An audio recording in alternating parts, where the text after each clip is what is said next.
Greetings. Today, we've got a rather unusual material. Excerpts from a source. Songs of Divide and Impera. Volume 2. It feels like a whole saga about galactic intrigue. Absolutely. Power, conflicts, a whole universe of events unfolding here. Exactly. And it's a real mix of things. Some kind of powerful, apparently despotic technocratic citadel. Yeah, and on the other side, there's the Alliance, several planets, there's also a trade federation, and some independent worlds. And they're all interacting somehow. Yes, judging by this, through intrigue, conflict, secret maneuvers. Exactly. It's a real kaleidoscope. So, let's try to untangle this web. Who wants what forces are at play, and most importantly, where all of this could lead, based on these excerpts. Let's do it. We should probably start with the most obvious, the attempted rebellion against technocratic citadel. Right? There's some cluster of planets, apparently pushed to the brink, deciding to fight back. Looks like their patience has run out. There's even a direct appeal from the leader to the people. Exactly. A call to arms. If freedom is not handed down to the fallen, then we shall arise, and we'll take it instead. Very, very determined. Though they seem to realize that technocratic citadel is much stronger technologically. Yes, but they're betting on its vulnerability, its dependence on tribute and resources from conquered worlds. Classic asymmetric warfare. Hit the giant's weak spots. Risky, though. Extremely risky. Meanwhile, in the upper echelons, the planetary alliance isn't exactly peaceful either. True, but the methods are entirely different. No open rebellions, it's all politics and intrigue. Exactly there, some Professor Andreotti proposes a rather cunning plan to his colleague, Marshal Sociologue, apparently an important figure in the alliance. Seems like it. Right, he suggests using the ambitions of the young King Paul. How so? To direct him, well, his kingdom, against technocratic citadel, then, once they've weakened each other, the alliance can quietly take control of whatever remains of Paul's empire. Whoa, straight out of Machiavelli's playbook. The struggle for power will be ours, the grandees. Is that what he says? Yes, exactly. Use one enemy against another, so you end up the winner. Cunning. But what about the Marshal? The Marshal is skeptical. He seems to see the risks. He's afraid that both the Professor and King Paul might, well, get out of control. And create a new threat instead of the old one? Exactly. He even swears, as long as I live, Paul will not wage war on the alliance. So, there's an obvious split within the alliance itself. I see. So, while some are preparing for war, open or covert, others are betting on information. Yes, on manipulation. And now, a very colorful figure emerges. The Journascum. A master of information warfare. By the description, someone whose words can topple governments. And what does he do? He finds the ruler of some backwater world, Duke Moncaus. Who just defeated his neighbor, right?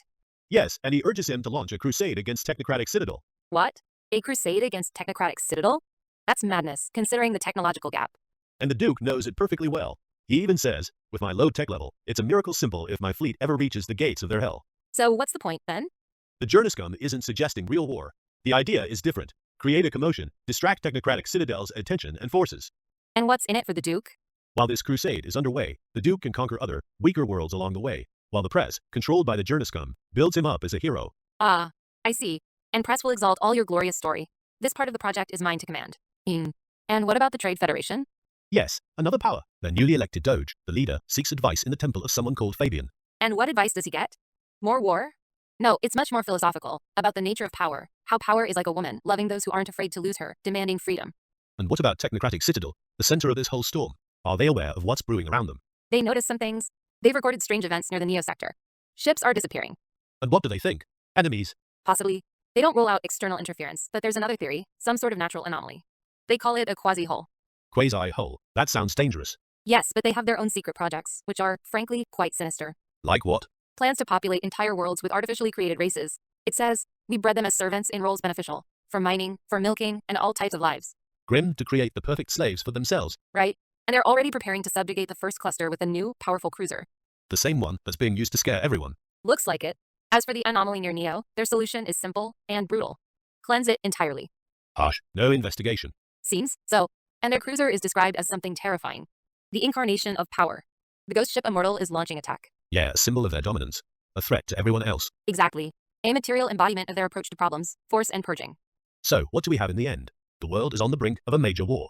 Yes, and everyone is coming at it from different directions. Below, a desperate uprising of the oppressed. At the top, complex political games in the alliance, with its members outmaneuvering one another. Plus cynical media manipulations with the Journascum and the Duke. Don't forget the philosophical musings on power in the Trade Federation. And of course, the ruthless expansion of technocratic citadel, which itself harbors very dark plans and is ready to wipe whole sectors off the map. And what's interesting, right? Many of these plans are built on deception or underestimating the enemy. Exactly, the professor wants to deceive King Paul, the Journascum, the Duke, and the whole public. And technocratic citadel may be underestimating both the resistance and the danger of the quasi-hull. Everyone is weaving their own intrigues. Webs of intrigue, yes. And here's the final question, perhaps for reflection. In this clash of such different strategies, from popular revolt to secret operations and propaganda, what will prove most effective in this universe? And won't it turn out that all these cunning schemes, all these plans, will crumble to dust in the face of, say, the sheer brute force of technocratic citadel? Or something completely unforeseen, like that anomaly in the Neo sector, which could upend everything. Yes, the sources are silent on this, leaving room for imagination. And it seems for the next volumes.